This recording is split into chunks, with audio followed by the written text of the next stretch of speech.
How can you improve your cycling abilities? Can you just hop on the trainer and race? If you're a beginner, just racing may work, since your initial capacity to improve is so much higher. But eventually, you may hit a plateau. This is where having a fitness plan and following some science will allow you to continue making those fitness gains. One of the best ways to track your training is utilizing the fatigue, fitness, and form metrics.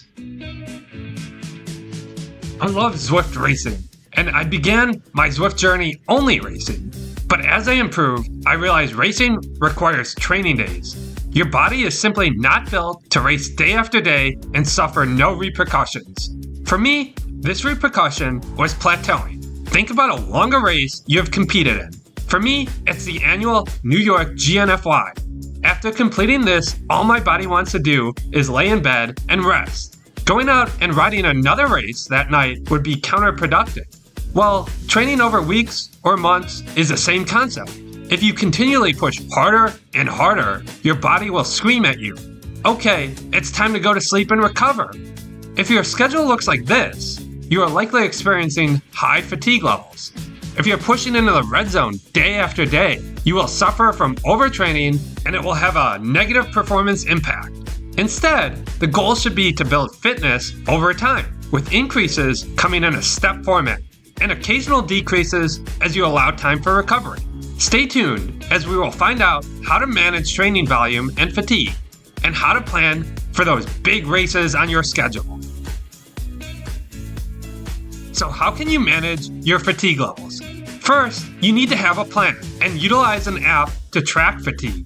There are various apps available, but I will explain the science based on Intervals.icu and its fitness chart. It is an intuitive, free website which provides an estimate of your fitness and indicates when your fatigue is too high. My favorite feature is you can see the same chart in a couple simple steps. Just sign up for the free version, then link your Strava profile. It will automatically download your last 3 months of rides.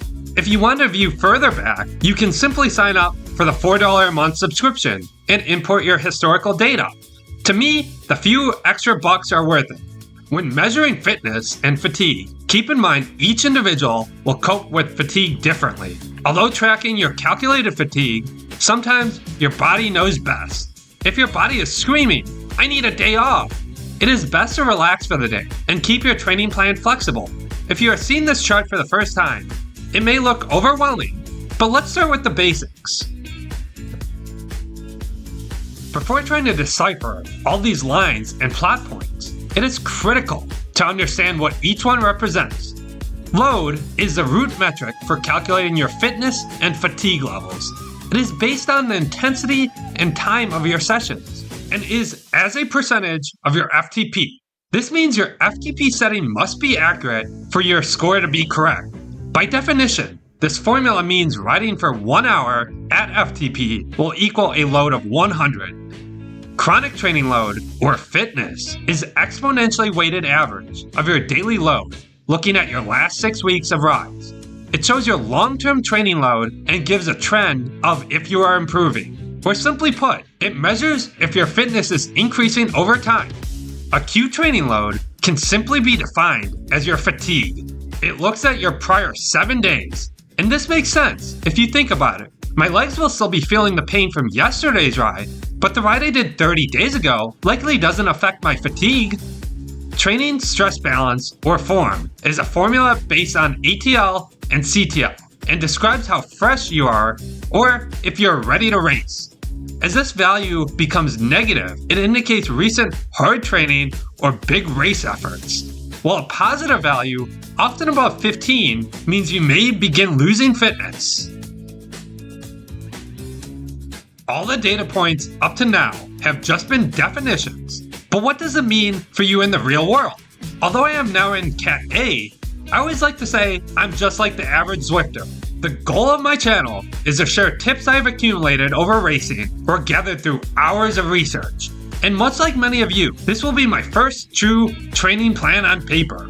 Feel free to join me on this journey, or stay tuned to find the simple takeaways I learned, so you can avoid hours researching the very same topic, but still gain the training benefits. Your overall goal should be to increase fitness slowly over time. However, my chart may be a poor example, as historically I tended to ride a lot during big race series and then ride much less in between. As I never had a plan, I didn't know I was doing this. My chart tends to peak at the end of long events, decrease, and remain generally flat until the next one. Instead, the focus should be training in 2 to 4 week periods in which the fitness will stair-step up. Then, you will have a recovery week where it dips slightly before resuming. The goal is for a trend line that is sloping up. For this to increase, you generally need this week's load to be higher than the prior week. It can get more complicated due to the exponential weighting, but this is a good rule of thumb. Or simply put, hard training is required in your ramp weeks. And Zwift is great as the workouts will show you what the expected load is. You can simply find a workout and input the load into Intervals.icu. But is there an optimal fitness level? Can a rider with an absolute fitness of 50 be faster than one with 90? Of course. But for context, the fitness levels of the pros are typically between 90 and 150, while high-level Zwifters will typically range between 75 and 100. And we would expect these values. It essentially means pros are training a ton, and the top-ranked Zwifters are training a lot. But there are certainly strong riders who may have lower scores. Finally, remember fitness does not equal speed. It just measures training load. As part of my individual plan, I intend to pick a fun segment between 10 to 20 minutes every couple of weeks to measure if my speed is actually increasing. So how do you know if your fatigue is too high to keep making improvements? Well, each athlete will be different. For some, 60 may be too high, while for others, 70 may be fine.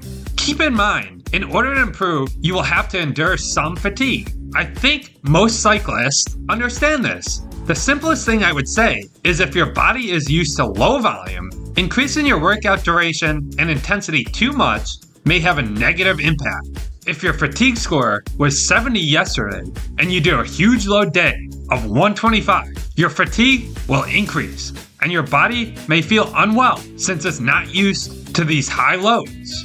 However, if you're used to training 15 hours a week, your body may cope well with 6 days a week of high load. Rather than looking at fatigue levels, I am planning to manage the rate of my fitness increase and resting as my body tells me to take a day off. Being at about a 50 fitness level, my body can likely handle an increase of 5, and a ramp between 5 and 7 is reasonable for most athletes. However, increasing next week by 10 would likely be a shock to my body, as it isn't used to that training load. The best rule of thumb is if your body feels it needs a break, take the day off. Additionally, I attempted to research if the fatigue levels will be affected by age in this system. Unfortunately, not a ton of data exists, but some articles suggest that older riders will take longer to reduce their fatigue levels, while younger athletes may not feel any fatigue from a ride 6 or 7 days ago.